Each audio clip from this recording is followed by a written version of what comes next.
Dans la délégation ivoirienne conduite par le Premier ministre Danek Ablan-Duncan, aux assemblées annuelles du FMI et de la Banque mondiale, 3 ministres. Sur le calepin de chacun d'eux, différents rendez-vous et panels. Le ministre de l'Industrie et des Mines, Jean-Claude Brou, partagera l'expérience ivoirienne en matière d'investissement dans l'agriculture. Ils ont besoin d'être soutenus, soulignera-t-il, au cours de la rencontre avec des dirigeants de la Banque mondiale. Nous avons échangé sur les voies et moyens de renforcer et de développer la transformation des produits agricoles, notamment l'anacarde, le cacao, l'EVA et même les produits vivriers. Donc nous avons arrêté un certain nombre d'axes de réflexion que nous allons approfondir avec des mécanismes de financement qui soient adaptés, qui soient innovants pour que les taux de transformation augmentent. Le cacao, que nous puissions passer de 35% actuellement à au moins 50%, et que pour l'anacarde, nous puissions passer de moins de 10% à 50% dans les 5 prochaines années. Partageant l'expérience ivoirienne d'investissement dans les infrastructures, la ministre en charge du budget, Kaba Nialé, a indiqué à ses hôtes qu'en dépit des résultats satisfaisants obtenus, le gouvernement ivoirien n'attend pas s'arrêter en si bon chemin.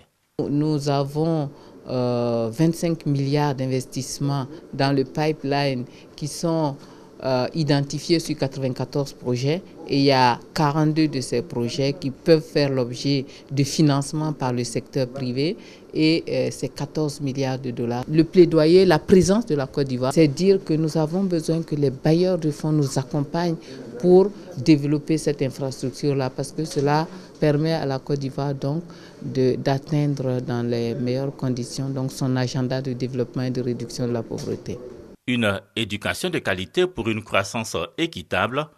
Au cours du panel consacré à cette question, le ministre en charge du budget, Abdourahmane Cissé, a signifié que cet engagement est celui de la Côte d'Ivoire, qui veut s'assurer une amélioration de son capital humain pour un développement durable réussi. 22% du budget de l'État est affecté aux dépenses d'éducation.